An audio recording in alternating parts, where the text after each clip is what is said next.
Syekh Wan Abdul Qadir. Syekh Abdul Qadir bin Abdul Muttalib Al-Mandili dalam kitab dia Penawar Bagi Hati, sehinggalah perkataan beliau, dan ketahui olehmu. Kau mana? Situ. Dan ketahui olehmu bahawasanya makna kasih itu. Gapo dia makna kasih? Saya, cinta tu gapo dia? Cenderung hati kepada sesuatu yang disukai. Hati kita cenderung kepada dia, lebih kepada dia. Tu maksud kasih.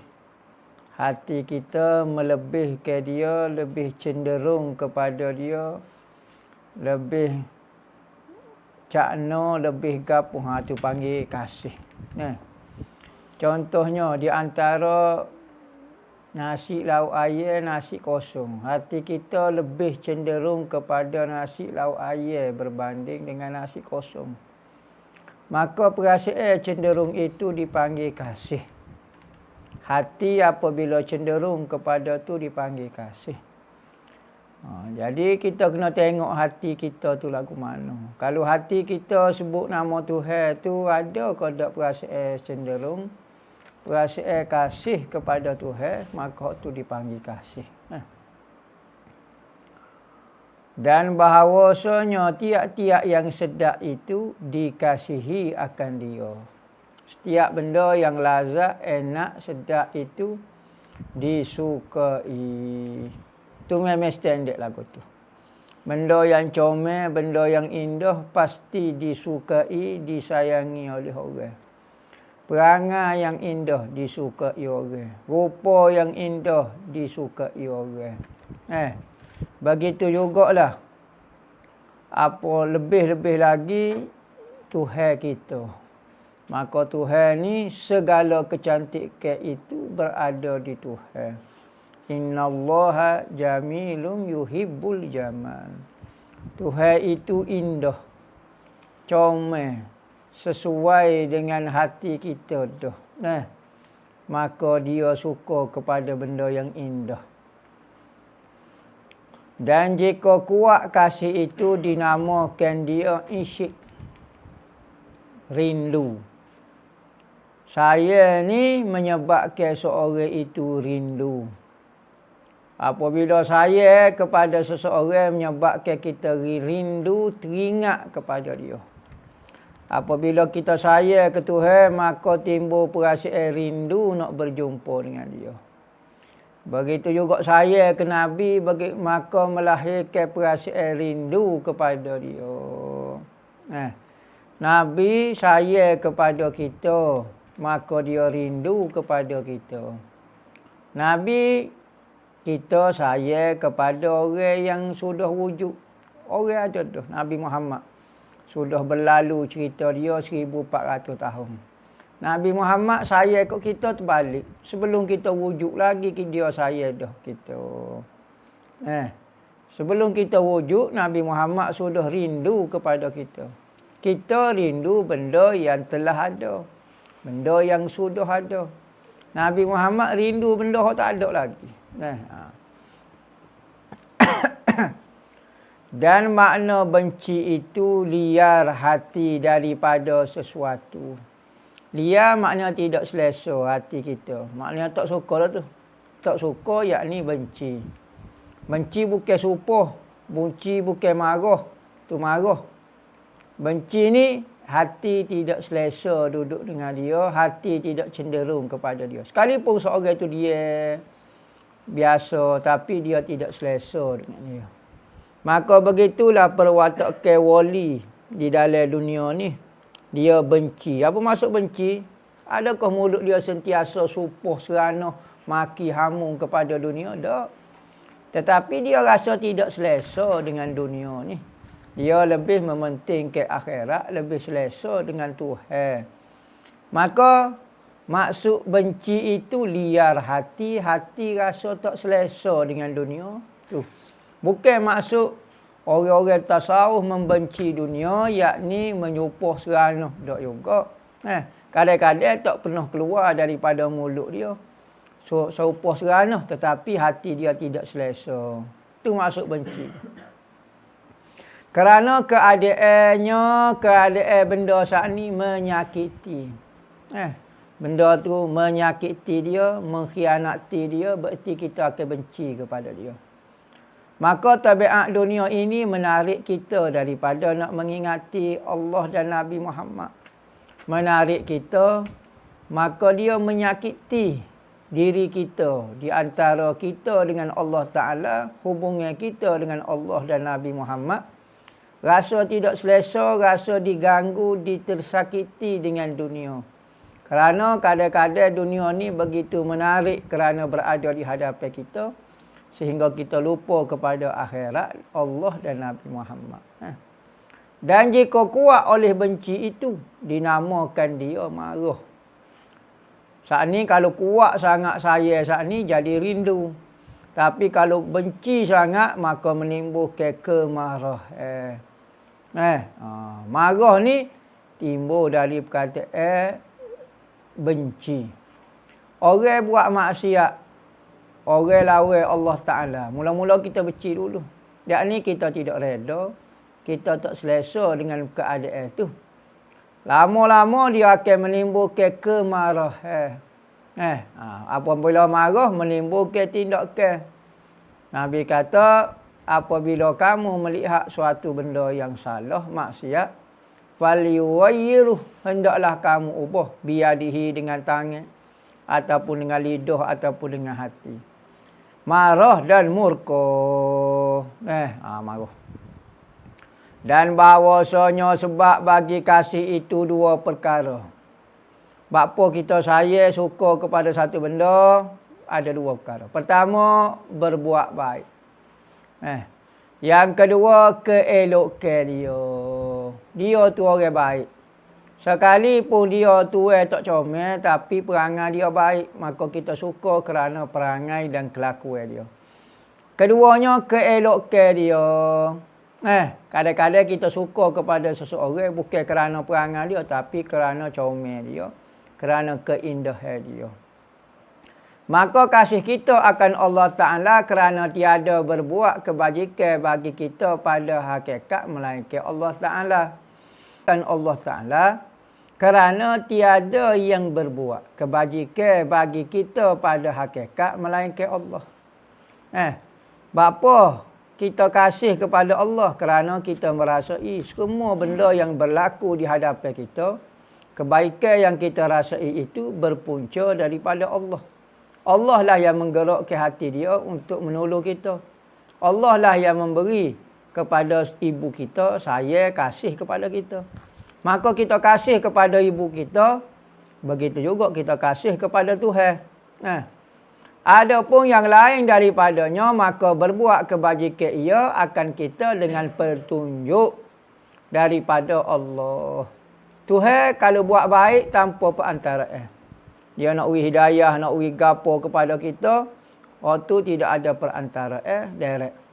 Manakala nisbah kepada makhluk pula, kalau dia buat baik kepada kita, hakikatnya sebenar adalah Tuhan yang berbuat baik kepada kita. Sebab tu apabila dapat nikmat, puji Tuhan. Sekalipun nikmat tu daripada makhluk, ya. Makhluk yang buat baik pada kita, kita sebut Alhamdulillah. Apa puji Tuhan? Kerana hakikatnya Tuhan yang buat baik pada kita. Di samping tu Allah Ta'ala juga ajar kalau orang buat baik kepada kita, kita kena berterima kasih juga ke orang. Dan kita kasih akan Allah Ta'ala kerana segala keelokan yang pada alam ini semuanya daripada bekas kudrat Allah Ta'ala. Gapa dia hak comel, gapa dia hak indah itu daripada Allah Ta'ala. Maka kita sayang kepada Allah Ta'ala kerana dialah yang mengindahkan, memberi nikmat, memberi kegembiraan kepada kita. Dan adalah kudratnya itu setengah daripada segala makna keelokannya dan kebesarannya, kebesaran Allah. Hasil daripada kudrat. Kudrat ni Tuhan jugalah. Bukan kata kudrat tu sifat, namakan duk saya ke sifat saja, zat tidak saya, tak munasabah. Maka kau masuk kudrat di sini, yakni Tuhan yang ada kudrat. Dan bahawasanya alamat bagi kasih akan Allah itu amat banyak. Apabila saya ke Tuhan, kerana kita merasai macam-macam nikmat daripada dia, maka banyaklah tanda-tanda akan lahir, muncul daripada diri kita. Setengah daripadanya mendahulukan oleh seseorang akan mengerjakan yang disuruh Allah Ta'ala atas yang disukai nafsunya. Kalau betul dia sayang Allah, maka dia kena dahulukan apa yang Tuhan suruh berbanding apa yang nafsu dia suruh. Nafsu dia suruh tidur. Tetapi Tuhan kata, malah hendaklah kamu bangun. Kita dahulukan Allah Ta'ala kerana saya lebih sayang Allah berbanding dengan diri saya. Tuhan kata duitmu kena beri kat orang. Tetapi nafsu kita kata jangan beri duit kat orang. Jadi sifat bakhil dan kedekut. Tetapi kerana kita sayang Allah, maka kita dahulukan Allah berbanding dengan keinginan nafsu kita. Tu tanda apabila kita sayang. Boleh buat ke tak? Tak boleh buat. Tak boleh buat benda lagu ni. Benda ni akan mari daripada perasaan kita sendiri. Apabila mari perasaan sayang kepada Tuhan. Dan setengah daripadanya rindu kepada menjumpai Allah Ta'ala dengan mati. Antara sifat orang sayang ke Tuhan lagi, nak cepat-cepat mati. Bukan maksud nak cepat mati sini nak bunuh diri. Ada orang, apa awak nak mati cepat? Saya nak lari daripada penderitaan hidup. Bukan nak cari Tuhan. Maka mati lagu ni, mati tak ada faedah. Mati kerana tekanan, tak ada faedah juga. Mati kerana tak tahulah nak tunjuk hebat, tak hebat juga. Maka orang-orang sufi, orang-orang rindu nak bertemu Tuhan. Maka rindu nak bertemu Tuhan itu dengan cara mati. Tak mati pun Tuhan ada dah. Jumpa dah Tuhan, lihat dah semua perbuatan Tuhan ada depan mata kita dah. Sifat Tuhan terzahir dah di makhluk ni. Tetapi ada manusia nak tengok lebih jelas lagi. Tak sih melalui perantara nak tengok jelas lagi. Maka dia nak mati. Tak sih perantara ni. Supaya orang lah. Saya dah jumpa dah awak tapi awak pakai topeng. Awak pakai suit. Maka tak sampai lagi jelas muka awak. Saya nak tengok awak semua. Buka lah topeng tu. Maka kematian itu seolah-olah mengangkat hijab, mengangkat topeng itu. Maka terlihatlah jelas Allah Ta'ala. Kerana bagi orang mukmin apabila di dalam syurga, maka dia dapat melihat Allah Ta'ala. Seolah-olah lah kita, Tuhan membuka topeng daripada muka kita lah. Maka kita dapat melihat Allah Ta'ala. Hijab. Ada orang tengok Tuhan melalui hijab pun tengok Tuhan. Nampak Tuhan. Makhluk ni hijab. Maka dia hijab. Maka kita nampak juga Tuhan. Sekalipun dia hijab, tetapi hijab ini juga Tuhan yang buatnya. Maka nampak juga Tuhan. Tapi ada orang nak murni lagi. Ada orang kata dunia boleh tengok dah Tuhan. Perbuatan Tuhan, sifat Tuhan boleh tengok dah. Gapa dia lagi tak puas hati. Dak saya nak jumpa tanpa topeng. Tanpa hijab, tanpa gapo. Dan tiada benci ia akan mati melainkan kerana ingin ia akan bertambah makrifat. Dan dia nak mati, tak takut kepada mati. Tapi kadang-kadang dia tak si mati lagi. Apa? Tujuan dia nak supaya lebih lagi mengenali Allah Ta'ala. Lebih lagi mengenali Allah Ta'ala, bertambah seronok, bertambah sedap lagi apabila berjumpa dengan Tuhan. Maka menangguhkan kematian dan tidak suka mati lagi kerana supaya dia semakin mengenali Allah Ta'ala. Bukan kerana nak bersedak-sedak dengan dunia. Berbanding dengan kita, buat apa tak si mati lagi? Saya makan nasi tak ada habis lagi. Nasi lauk ayam, nak pergi berderak kau tu, nak pergi kau ni, nak pergi kau tu. Bukan kerana nak berkenalan dengan Tuhan. Tetapi sebab-sebab kita menangguhkan kematian, semua tujuan selain daripada Allah. Beza dengan orang sufi. Orang sufi tak si mati kerana nak kenal lagi Tuhan. Kerana sedap musyahadah itu atas qadar makrifat. Tu ambil perkataan tu. Kerana sedap musyahadah itu atas qadar makrifat. Kerana semakin lazat kita menyaksikan Tuhan itu menurut qadar makrifat kita. Hamba sebut contohnya seperti kita klik kapung bawa saing kita. Kita klik siapa rumah kita tengok ibu kita. Kita pun tengok ibu kita, saing kita pun tengok juga ibu kita. Tapi kita tengok dengan sedap. Sebab apa? Kita kenal siapa dia berada di hadapan kita, tu ibu kita. Maka makrifatlah yang menyebabkan semakin sedap, semakin seronok pemandangan itu. Manakala saing kita tengok juga tapi dia tak kenal siapa dia kau berada di hadapan kita tu. Maka dia melihat tapi dengan tidak sesedap kita melihatnya. Tu. Sedap musyahadah atas qadar makrifat. Sebab itulah Tuhan suruh makrifat dia di atas muka dunia. Tujuan supaya apabila bertemu lepas ni, kita akan merasa keseronokan yang tidak terhingganya. Kehingga ulama kata lebih seronok, lebih sedap lagi daripada setubuh. Sedap setara mana tak tahulah. Keelokan, kesedapan yang dikecapi oleh roh sangat tidak terkira. Tu makrifat. Maka orang yang paling makrifat, paling sedap tengok Tuhan. Siapa dia? Nabi Muhammad. Dialah yang paling seronok sekali berjumpa dengan Tuhan, melihat Tuhan. Kerana dialah yang paling kenal. Kita tak kenal. Maka bila tak kenal, tak tahu apa, jumpa tapi lagu tu lah. Dan setengah daripadanya redha ia dengan qada Tuhan. Tanda saya Tuhan lagi. Apa saja yang Tuhan takdirkan senyap, suka berlaku di bawah takdir Tuhan. Saya mengaji pun tak faham bodoh letak nak kata guano. Tapi saya usaha dah. Senyap tak kata gapo, tidak merungut, tidak gapo. Usaha tu ada. Usaha nak jadi pandai, belajar bersungguh, wirid, tapo lah gapo dia nah. Ngatik lah. Tapi tak pernah kritik apa yang berlaku atas diri dia dan seluruh alam. Jadi manusia lah ni tidak sayang ke Tuhan. Maka sebab itulah timbul istilah anxiety, timbul istilah apa? Pressure, apa dah, tekanan. Gapo dia macam-macam. Sebab apa? Sebab dia tidak reda, dia tidak sayang ke Tuhan.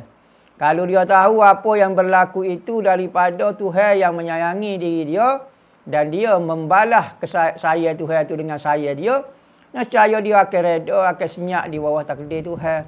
Apa yang berlaku senyap, tak kata A, tak kata B, tak kata C. Semua itu Tuhan buat suka dia. Maka orang yang tak boleh terima takdir itu menyebabkan tekanan. Dia nak mengambil tugas Tuhan, nak buat menurut keinginan dia. Sedangkan hak berlaku menurut keinginan Tuhan. Maka dia tidak jadi reda dengan takdir pemberian Tuhan, ciptaan Tuhan, tadbiran Tuhan. Maka dia jadi tekan. Kita ni kalau ada dua keinginan jadi tekan selalu.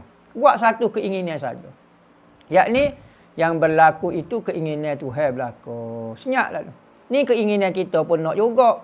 Tuhan pun nak juga. Hak mana so ni? Akhir sekali tak berlaku hak kita, tekan pula. Siapakah kita nak tekan di hadapan takdir Tuhan? Sesuai qada. Ada adat kau tidak kita seorang hamba tiba-tiba tak puas hati dengan pentadbiran Tuhan. Rasa tekan dengan Tuhan. Tak boleh lagu tu. Kita rasa penat, boleh. Kita rasa sedih, tak apa. Tapi tekan dengan Tuhan. Rasa tak puas hati dengan Tuhan tu tak boleh sebagai seorang hamba. Tak semestinya seorang wali tu reda dengan Tuhan dia tak menangis, dia menangis. Tak semestinya seorang itu sayang ke Tuhan, dia tidak pernah rasa tersakiti. Terusnya kadang-kadang dia mengadu, dia sakit, dia gapo. Tapi dia tidak pernah rasa tertekan dengan tadbir qada Tuhan. Maka bagi orang yang sayang ke Tuhan, ada boleh buat benda lagu ni. Tapi kalau orang tak sayang ke Tuhan, tak usah duk buat. Marilah syarah. Mari sekretari ko. Mari pakar kaunseling ko, mari motivasi gapo dia orang dia tak sayang ke Tuhan gak. Perbuatan Tuhan pun dia tak sayang.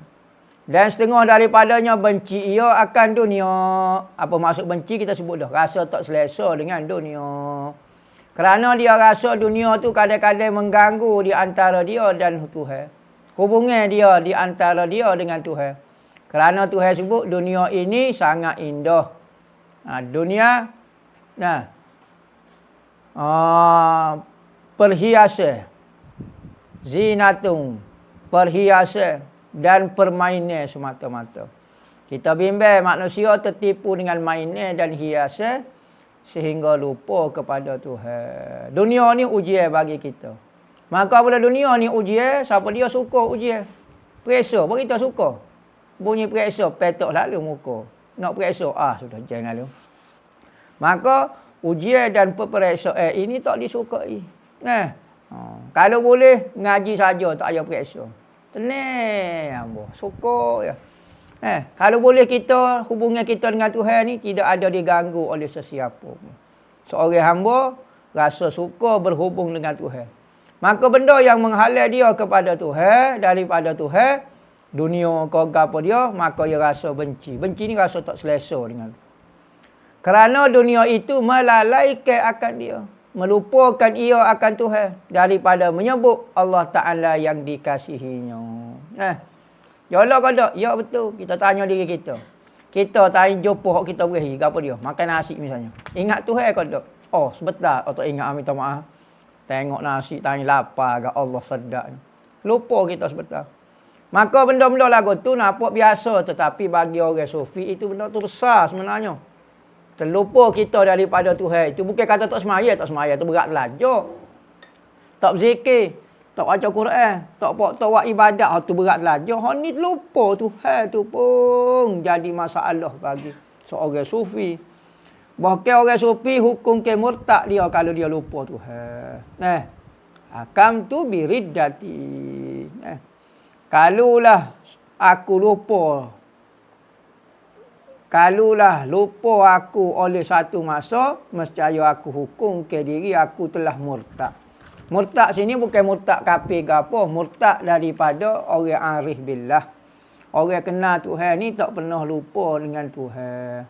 Sekalipun kehidupan serupa dengan kita, dia buah, dia buat lawak, dia suka, dia jalan, dia jatuh, dia menikah, ada anak, ada bini, ada gapo.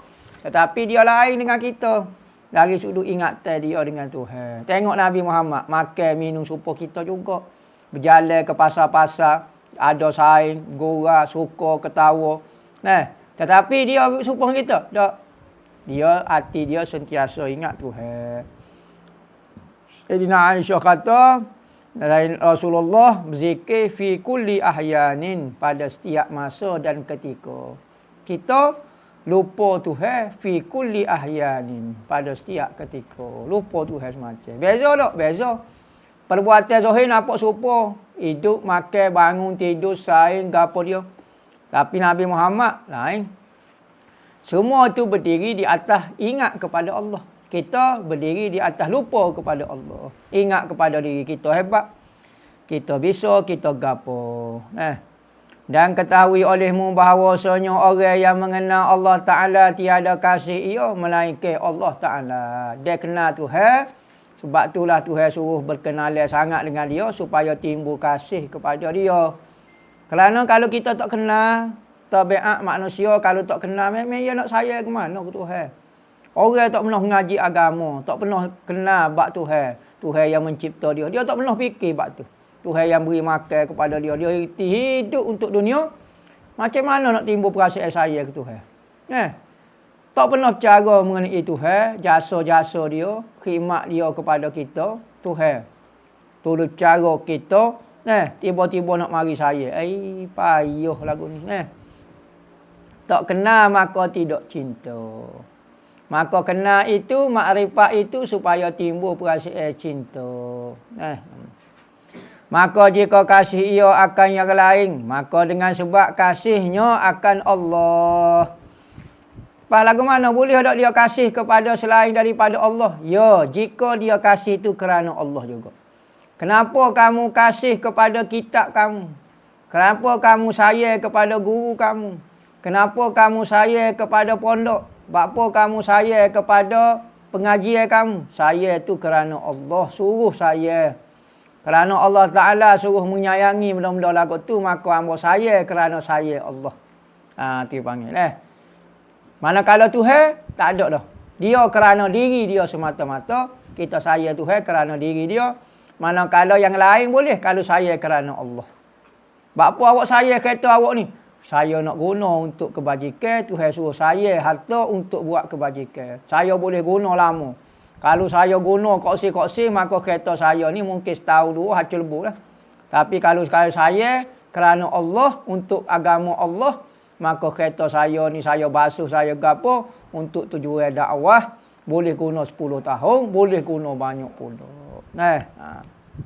Kalau saya nak saing selain daripada Tuhan boleh. Tapi mesti biar kerana Allah. Benda itu menghampir ke kita kepada Allah. Bapa mu minat sangat ngaji saya lebih pada saya ke Tuhan. Dok saya nak belajar ni kerana saya timbul saya kepada Tuhan. Saya semakin kuat saya belajar, semakin timbul perasaan saya ke Tuhan. Kalau saya tak belajar, saya tak mari saya Tuhan.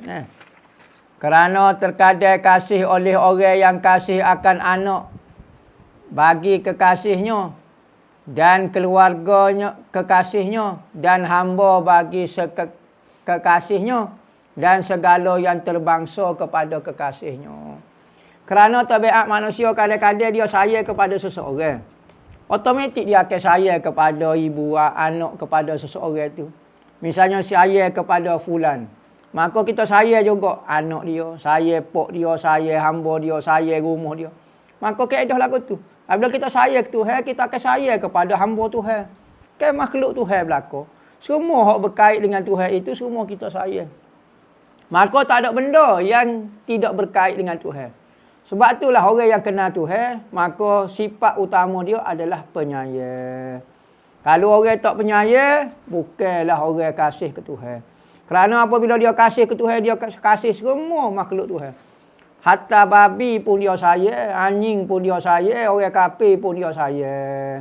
Sayang bukan kerana kekufuran dia, sayang kerana dia tu hamba Tuhan. Sayang kerana dia tu makhluk Tuhan. Sayang supaya dapat hidayah. Sayang supaya semua mendapat keamanan, kesejahteraan. Maka seorang yang pembenci bukan orang yang kenal Tuhan. Maka tanda utama orang yang sayang Tuhan, sayang semua berkait dengan Tuhan. Maka semua makhluk berkait dengan Tuhan. Maka orang yang wali Tuhan, orang yang sayang Tuhan, maka dia akan hormat, dia akan jaga perangai dia, tidak mengganggu pokok-pokok, highway, sumuk pun dia tidak akan ganggu. Kerana dia sayang. Dia tengok sumuk Allah, makhluk kekasih hamba ni, sayang Tuhan. Maka dia akan menyayangi semua benda. Sama ada benda yang hidup, benda yang tak hidup, benda menyawa, benda tak menyawa. Zahir kerana sayang dia kepada Tuhan, sayang habis. Boleh ke tak seorang itu sayang kepada seseorang tapi dia benci kepada ayah dia? Dia benci kepada kau ni? Tak boleh. Kalau betul mu menyayangi dia, mu akan sayang benda hak dia sayang. Apatah lagi benda hak dia sayang. Seperti Nabi Muhammad. Allah Ta'ala kata dia sayang kepada Nabi Muhammad. Tentu lagi lah kita akan sayang kepada Nabi Muhammad. Makhluk lain pun kita sayang kalau ingat ke Tuhan. Bukan sayang kerana nafsu. Bukan sayang kerana kita suka dia tu baik kita. Tu sayang ada makna. Sayang pilih-pilih kasih. Tapi kalau sayang Tuhan umum. Sebab tu Tuhan tunjuk Nabi Muhammad tu rahmatan lil alamin. Membawa kasih sayang aku pada seluruh alam. Betul sungguh. Nabi Muhammad lah yang betul-betul sayang ke Tuhan. Maka dia sayang kepada semua makhluk. Tengok perangai. Kita lagu tu tak? Tak. Kita sayang guru kita. Lawan kita benci, kita marah, kita gapo. Dan tiap-tiap makhluk itu, semua hamba Allah Ta'ala kata. Kalau mu sayang Allah, mesti mu akan sayang semua makhluk dia. Maka jika kasih ia akan Rasul sallallahu alaihi wasallam, nescaya kasih ia akan dia. Kerana bahawasanya pesuruh bagi kekasihnya. Sayang ke Nabi kerana sayang ke Tuhan. Setara mana mu sayang ke Tuhan? Setara mana mu hormat, mu jaga Tuhan, begitu menyanjungi Tuhan, memuja Tuhan, maka mu akan puja, mu akan suka, mu akan gembira, mu akan hormat kepada orang yang Allah Ta'ala kasih, Nabi kita. Tuhan hormat kepada Nabi Muhammad, maka kita wajib kena hormat lagi. Dan kekasih bagi kekasihnya. Kekasih kepada kekasih lagi-lagilah disayangi. Bukan kekasih pun kita sayang dah kalau hak kekasih kita. Dan jika kasih ia akan sahabat radhiyallahu anhu, maka kerana bahawasanya mereka kasih akan pesuruh Allah. Bapa mu saya sahabat Nabi kan. Saya ayah hamba hormat dah. Saya ayah hamba, saya hormat dah. Mak saya ada saing dia, saya hormat dah. Apatah lagi, saing Nabi. Sahabat Nabi. Oi, Nabi ni kekasih Tuhan. Allah kait belaka tu semua hamba saya belaka. Ahli keluarga Nabi, hamba saya juga. Nabi ke? Ahli keluarga hamba saya. Dan kerana bahawasanya mereka itu kasih akan Allah Ta'ala dan mereka itu hambanya yang sentiasa taat akan dia. Sahabat-sahabat ke apa dia ni? Orang yang dijamin syurga. Oh, lagi-lagi kita suka. Wali-wali Tuhan, ulama-ulama kita sayang, kita suka, kita hormat. Kerana Tuhan sayang kepada pok dia. Kalau orang biasa pun kita sayang kerana dia tu makhluk Tuhan, apatah lagi kalau orang hak taat Tuhan. Dan jika kasih ia akan makannya, maka kerana bahawasanya mengkuat ia akan badannya pada mengerjakan perintah Tuhan. Kalau awak buat apa, awak beri makannya. Awak suka makan kerana makan ni menyebabkan saya ada kekuatan nak buat taat. Maka saya selesa dengan makan ni.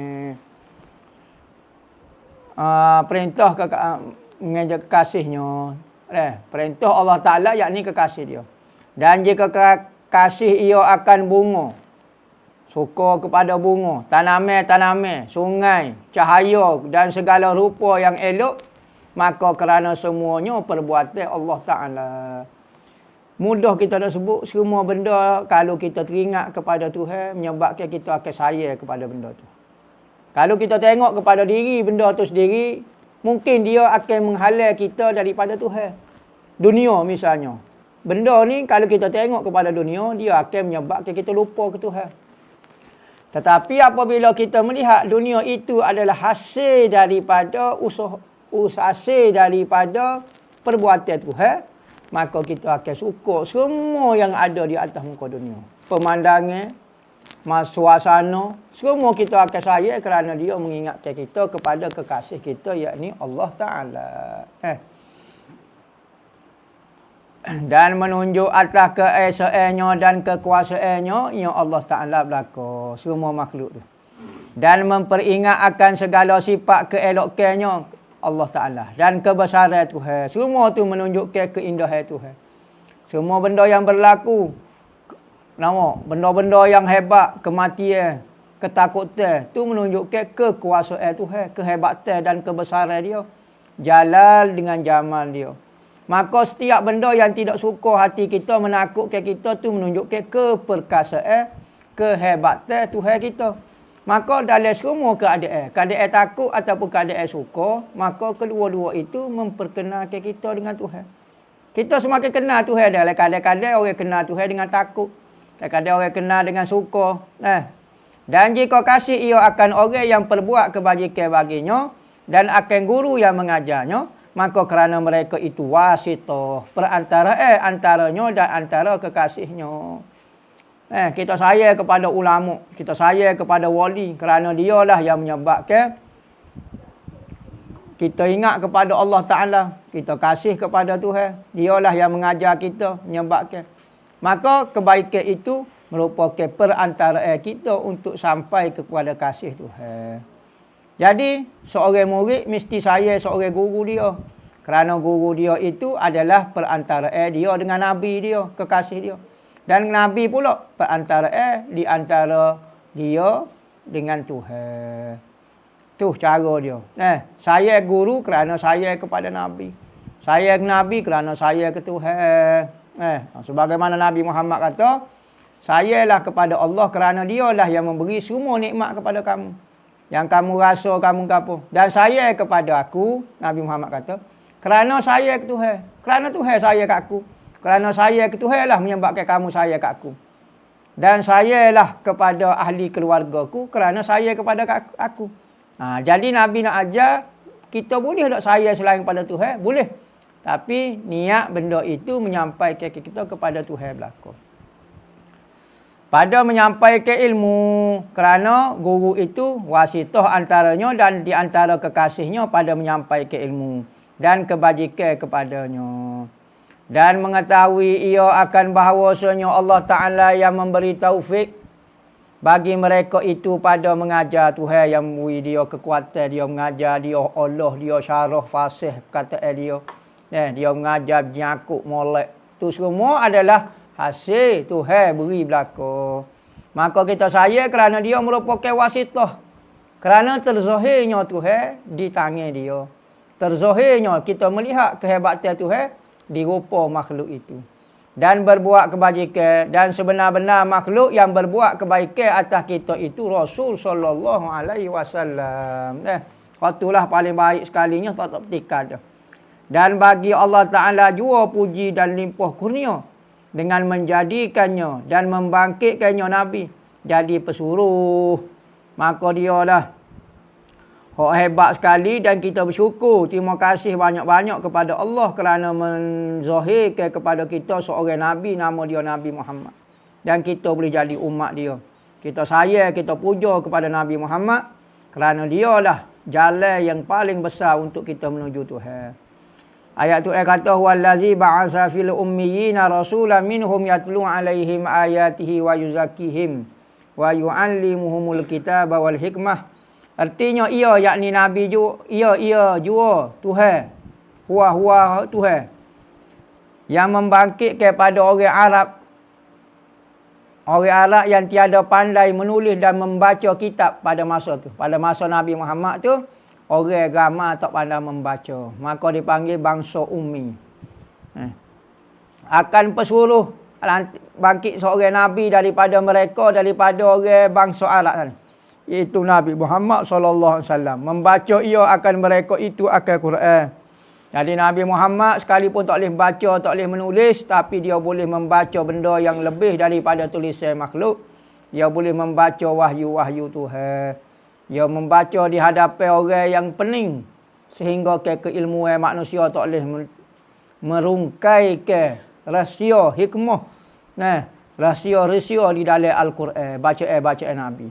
Dan membersihkan ia akan mereka itu. Nabi Muhammad mari nak bersihkan dia daripada dosa. Daripada syurga. Daripada syirik. Dan mengajar ia akan mereka itu akan Al-Quran dan segala hukum yang di dalamnya. Maka tiada ada Rasul itu melainkan hamba Allah yang disuruh menyampaikan perintah Tuhan seperti firman Allah Ta'ala wa ma 'alal rasul illal balagul mubin wallahu a'lam.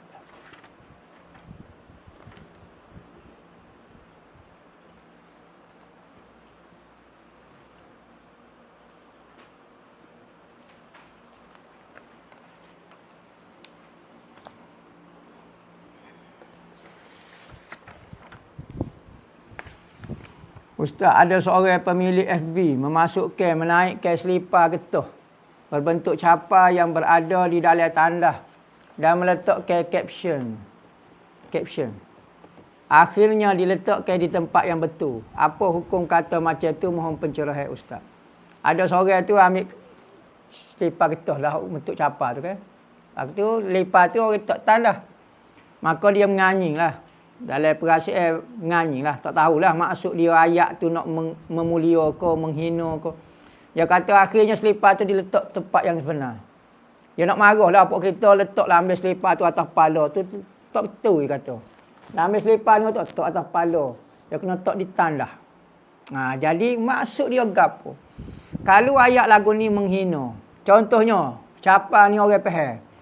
Nisbah kepada agama. Orang faham maksud capa ni yang dimaksudkan simbolik kepada khidmat kepada Nabi Muhammad. Capa ni sebagaimana capa berkhidmat kepada Nabi Muhammad, maka kita juga berkhidmat kepada Nabi Muhammad. Capa ni satu simbolik faham. Kita faham maksud capa tu gapo. Bukan maksud berhala, bukan maksud syirik, bukan maksud gapo.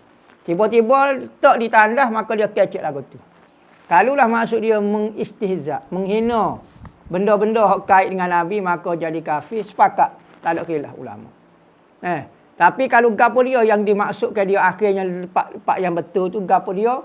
Kalau maksud menganying, maksud menghina, maka dia telah menghina benda-benda hok menunjuk kepada kekasih Tuhan Nabi Muhammad. Kerana apabila tengok capa orang faham gapo? Lambe Manchester United. Lambe capa ni? Ha? Kau lambe gapo dia? Lambe sekolah demo. Kau gapo dia maksud capa ni? Orang faham selalu gapo dia. Maka benda tu tiba-tiba duduk di tandas. Memang selepas tu duduk di tandas. Tak jadi haram. Tetapi apabila kita sebut lagu tu, apa dia maksud di dalam hati dia? Hanya Tuhan saja yang tahu. Maka di antara dia dengan Nabi Muhammad dan Allah Ta'ala. Dia jawablah. Kalau sedikit saja, sekelumit saja dalam hati dia nak hina benda-benda kait dengan Nabi Muhammad, dia akan tanggung sendiri. Bagai dalam hati perut pedas demo, hamba tak tahu. Tapi secara zahirnya demo ni boleh jatuh kufur. Gitu. Nahnu nahkum bizawahir wallahu yatawalla sarair. Kita menghukum secara zahir, Tuhan yang tahu rahsia-rahsia hati orang. Dari mana kau asal Imam Mahdi? Hamba tak tahu. Imam Mahdi ni imam pada akhir zaman. Dapat Imam Mahdiun, imam yang mendapat petunjuk daripada Tuhan. Dialah yang akan menjadi imam, menjadi pemimpin kepada orang Islam dan akan diikuti oleh seluruh orang Islam tanpa khilaf manusia. Itu Imam Mahdi. Maka dia asal daripada mana tidak tahu ni rahsia Tuhan rahsia Tuhan. Kerana Imam Mahdi ini disembunyikan oleh Tuhan kerana orang kafir, pengikut-pengikut Dajjal sentiasa mencari nak menghancurkan, nak merosakkan rancangan. Maka Imam Mahdi ini disembunyikan. Dari bumi Madinah ke daripada bumi Maghrib. Jadi kita tak tahu. Yang penting disebut di dalam hadis beberapa tanda sahaja. Dan tanda itu umum. Dia daripada orang Arab. Gini-gini rupa dia, gapo dia. Tidak secara detail. Kerana apa? Kerana ini adalah rahsia Tuhan.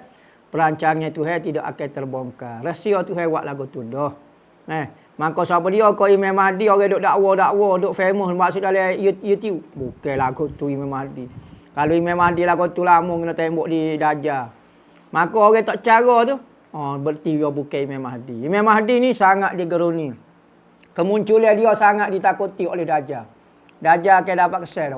Imam Mahdi mari ni. Saya bisa. Kalau mari mendakwa, duk ceramah, tiba-tiba Imam Mahdi tu karut belakang tu. Imam Mahdi, dia tidak perlu melebarkan dia Imam Mahdi. Dia akan dilantik. Bukan melantik diri dia, nak memfamouskan diri dia. Kalau kita jadi saksi dalam satu perjanjian. Lepas tu bila mahkamah panggil, kita tak sudi pula jadi saksi. Apa hukumnya? Haram hukum dia. Kerana berkait dengan hak manusia.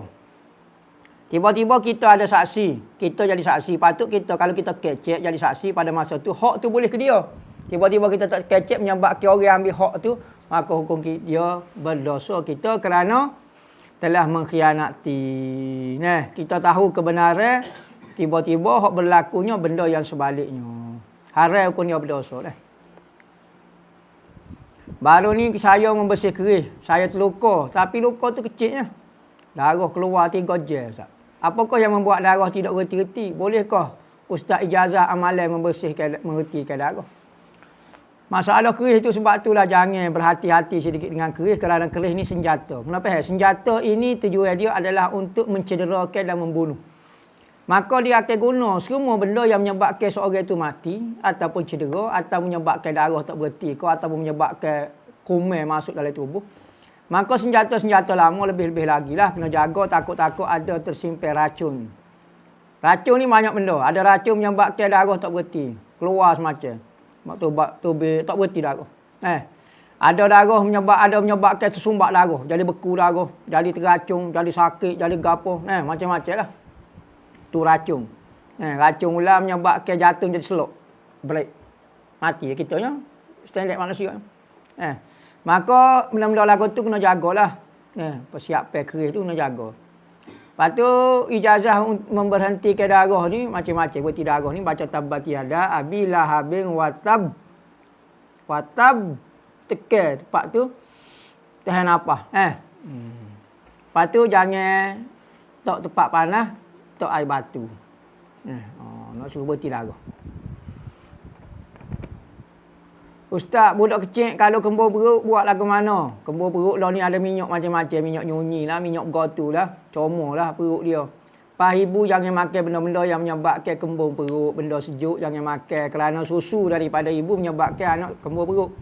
Lepas tu, buku budak jangan masuk angin. Kipas pula jangan masuk dalam mulut. Angin dia tu. Itulah. Lepas tu comor minyak lah. Labu-labu betis dia ke apa dia.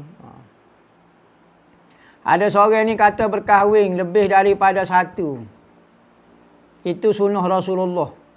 Ada seorang ni kata berkahwin lebih daripada satu ni sunnah Rasulullah. Tetapi dia cakap yang Rasulullah pernah melarang Sayyidina Ali. Jangan dimadu ke Sayyidina Fatimah. Soalan saya, adakah dalam hadis Nabi larang Sayyidina Ali kahwin lebih daripada satu? Mohon pencerahan. Gini. Umumnya hukum mengenai berkahwin ramai ni, hukum dia harus.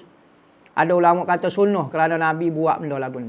Maka setiap benda, sekalipun benda itu harus, tetapi apabila Nabi buat, tentulah pilihan Nabi kepada benda harus itu ada kebaikan dia. Maka ada ulama kata sunnah berkahwin ramai ni. Masalah isu-isu tertentu, kes-kes, special kes, seperti Rasulullah larang Sayyidina Ali ketika berkahwin dengan Sayyidatina Fatimah, kerana takut Sayyidina Fatimah terasa hati. Lepas pada Sayyidina Fatimah meninggal, Sayyidina Ali berkahwin ramah. Maka larangan kepada Sayyidina Ali untuk berkahwin itu semata-mata khususiat keistimewaan Sayyidina Fatimah kerana nak menjaga hati anak dia sahaja. Bukan berkait dengan hukum hakam, berkait kata Nabi larang Sayyidina Ali berkahwin ramah sampai dah. Nabi kali dak Sayyidina Ali tak akan berkahwin lepas pada Sayyidina Fatimah. Lepas daripada Fatimah, Sayyidina Ali berkahwin ramai. Lagu tu lah. Nama lagu tu. Mengadu domba sifat terkeji. Jika seorang mengadu pada sahabatnya, ada orang yang mengata padanya tujuan supaya sahabatnya perbaiki kesilapannya, berdosa tak, adakah dikira mengadu domba juga? Mengadu domba ni kita royak satu berita tujuan supaya balas. Okey, awak tujuan apa awak cerita kata ada orang bercakap mengenai awak kahwin. Misalnya si A ni dah, si A ni. Kita pergi kecek dengan dia, ada orang kecek mengenai awak. Okey, kita tanya, tujuan apa awak? Tujuan awak nak nasihat, tak perlu beritahu kepada ada orang nak kecek. Kita nasihat direct. Awak cerita kata gini awak kena ubah perangai awak gini. Tak perlu ayat kata ada A ni ayat cerita. Jadi tujuan memberitahu kita lagu ni menyebabkan orang berbalah. Maka sekalipun dia tidak niat nak membalah, menyebabkan orang balah, tetapi perbuatan lagu ni menyebabkan orang balah, maka perbuatan ni juga mengadu domba, berdosa. Kerana Nabi marah benda-benda lagu ni. La yadkhulul jannata lamam. Tidak akan masuk syurga orang yang mengadu domba. Ayat cerita. Tak perlu ayat cerita. Tujuan apa ayat cerita? Kalau awak nak sihat direct. Apa ayat cerita lagu ni? Menyebabkan orang balah. Jadi sekalipun niat betul, tetapi cara salah.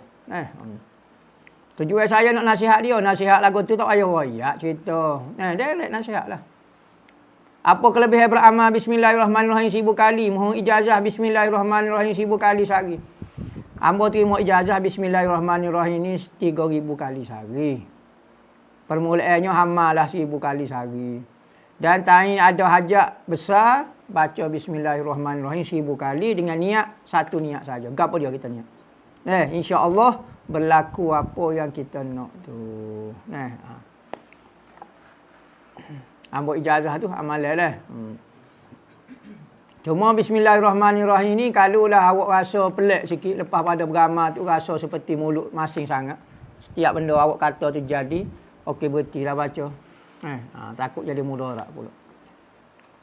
Sekiranya ibu bapa sedia uzur, siapakah yang berhak menjaga mereka sedangkan kesemua anak adalah perempuan? Adakah perlu minta izin suami untuk menjaga mereka? Bagaimana sekiranya suami tidak izin? Ya gini, masalah hak menjaga ni apabila perempuan kan, siapa dia nak jaga? Terpaksalah.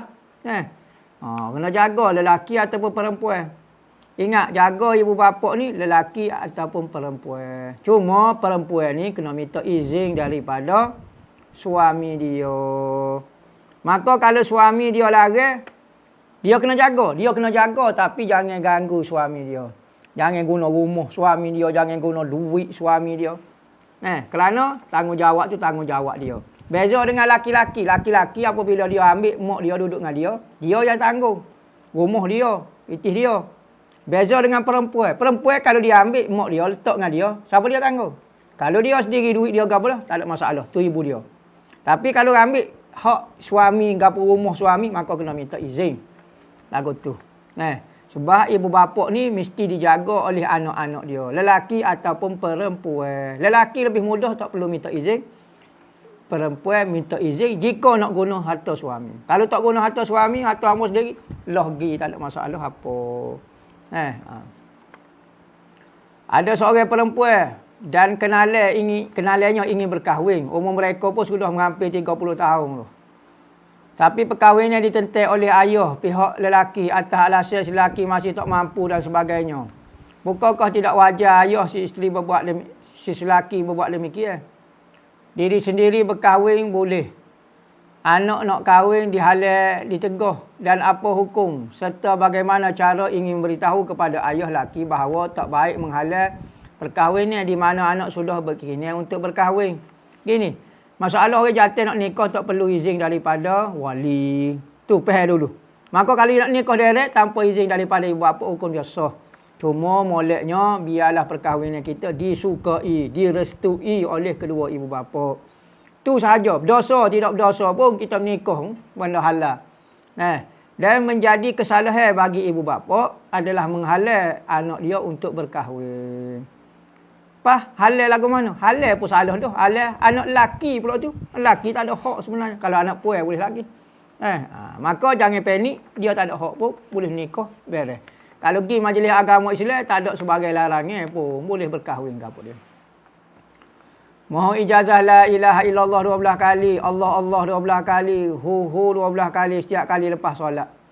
Ambil ijazah lah. Sebut la ilaha illallah 12 kali, Allah 12 kali, hu 12 kali. Asalnya kena sebut dulu 12,000. 12,000 la ilaha illallah berhabis. Lepas tu Allah 12,000. Lepas tu hu 12,000. Habis waktu barulah lepas pada semayang 12 kali 12 kali. Ambil ijazah tariqah Aidrusiyah dipanggil. Tariqah Habib Amrullah bin Abu Bakar Al-Aidrus. Ni amalan dia. Yakni lepas pada semayang. Lepas pada semayang dia 12,000. Kita tak ada 12 cukup dah lah. Wali dah tu. Nak tanya puasa kifarat niat. Dan kaifiat macam mana? Orang tak tahu tu. Kaifiat kifarat niat. Tak tahu. Wallahu a'lam al-Fatihah.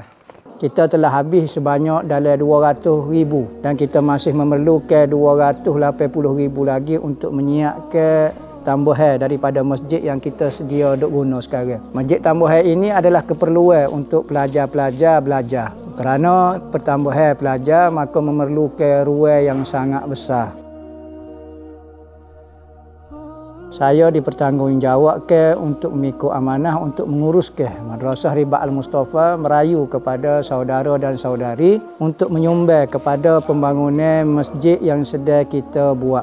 Maka saya berharaplah sebagaimana Allah Subhanahu Wa Taala menyebut di dalam Al-Quran, sesiapa yang ingin memberi pinjam kepada Allah Subhanahu Wa Taala. Allah Taala menggunakan perkataan Allah Taala nak meminjam harta kita. Lemah lembutnya Allah Taala untuk mengambil harta seseorang. Jadi saya lebih-lebih lagi merayu kepada muslimin dan muslimat untuk menyumbang bersama-sama menjadi pahala kebajikan amal jariah yang berpanjangan sehingga di dalam kubur kita dan hari akhirat. Mudah-mudahan Allah Ta'ala saja yang akan membalas hasil usaha amalan kita semua di akhirat nanti, iaitu syurga Allah Subhanahu Wa Ta'ala. Wa sallallahu ala sayyidina Muhammadin wa ala alihi wa sahbihi wasallam walhamdulillahi rabbil alamin.